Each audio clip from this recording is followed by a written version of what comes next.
What's up, YouTube?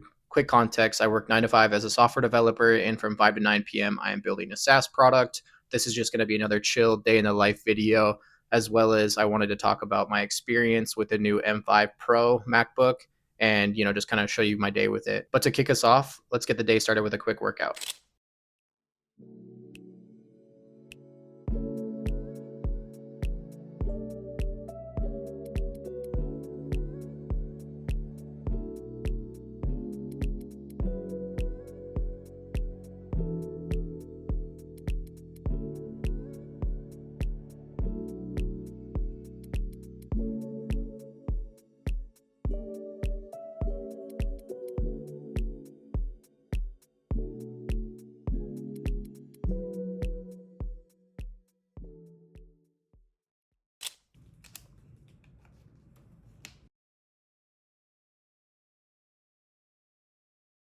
I recently switched to the MacBook Pro M5 Pro with 48 gigabytes of RAM, and honestly, I think the upgrade wasn't as drastic as you might expect, but it was definitely necessary for my specific use case. My previous machine was the M3 MacBook Air 15-inch with 16 gigabytes of RAM, and it was genuinely a great machine.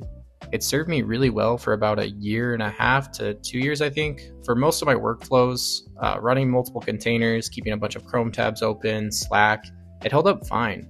But as I started becoming more of a power user and spending all day on my machine, I noticed subtle friction points that slowly shifted my mindset towards needing something more powerful, and that's how I ended up here. The first thing I noticed was the physicality of the two machines. I was actually surprised to find that the 14-inch Pro and the 15-inch Air are nearly the same weight, so you're not going to notice much of a difference just carrying them around.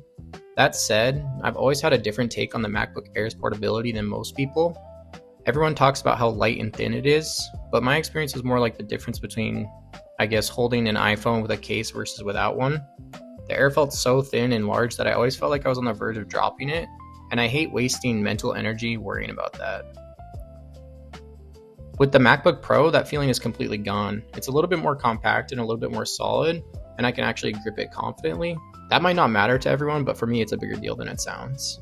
Another thing that I noticed right away was the keyboard. The Air always felt like there was just a little too much flex or looseness to it, something I couldn't quite put words really into it.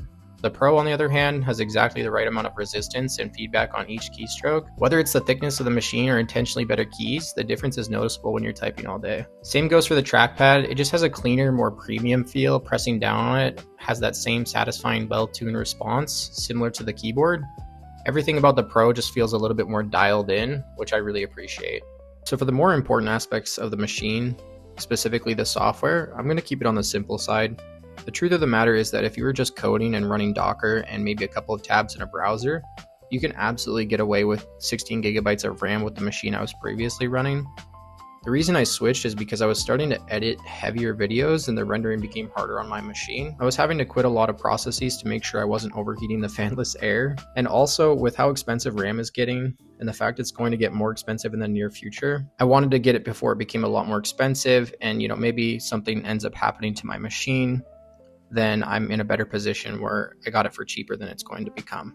Now also, I doubt it will be, but I also upgraded to 48 gigabytes of RAM just in case the local LLM models become good enough and useful to run for my workflows on my machine. So overall, definitely not necessary for the average programmer, but once you start doing more on your machine and you have money saved up, then I think it is a great investment, honestly. But I don't think you should rationalize your way into buying one when you don't have the money or it's not absolutely necessary for your situation. So yeah, that's it for the Mac update. I'm gonna go get some lunch and then come back and give an update on my 5 to 9 p.m. journey with my SaaS, where I'm at, and what the plans are for the future.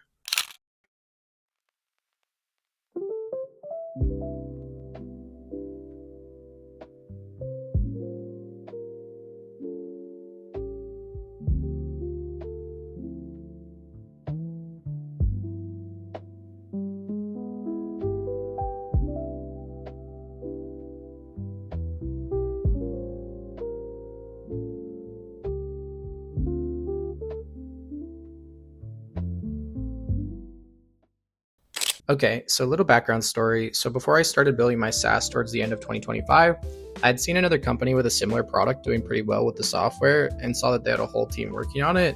I was pretty ecstatic because I knew I was capable of building it myself within a couple of month time frame. So I was incredibly motivated to start building. I was like, I'm gonna hit 10K MRR next month. LOL. So fast forward to today, the product is made with a much higher quality of the same concept, but I'm not really getting anybody to buy my product, and I'm learning that distribution is the hardest part in the age of cheap software.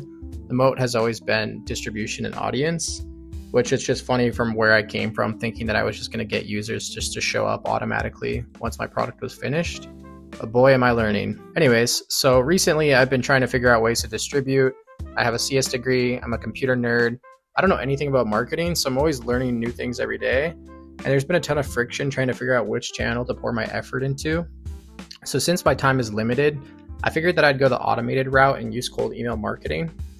I thought simple enough, just pay for some subscriptions and we're good to go, but nope. Turns out cold email marketing is actually pretty complex. You have to buy new domains to deliver your emails from so you don't ruin your main domain. And then on top of that, you have to warm them up, quote unquote, meaning they need to slowly ramp up to how many emails you can deliver in a day.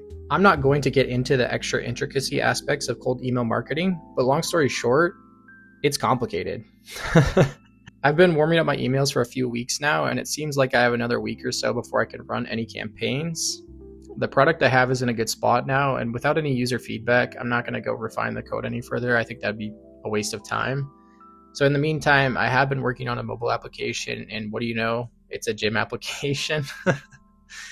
I don't really plan to make any money off of it. I've always wanted my own personal workout app that I built that catered towards my specific workout use case. So I'm doing that while my emails warm up. And who knows, maybe if we build a community, then we could make it open source, then we can all work on it. But yeah, so anyways, maybe in the next video, I'll have email campaigns going out and I can give an update on where we're at. Catch y'all in the next one.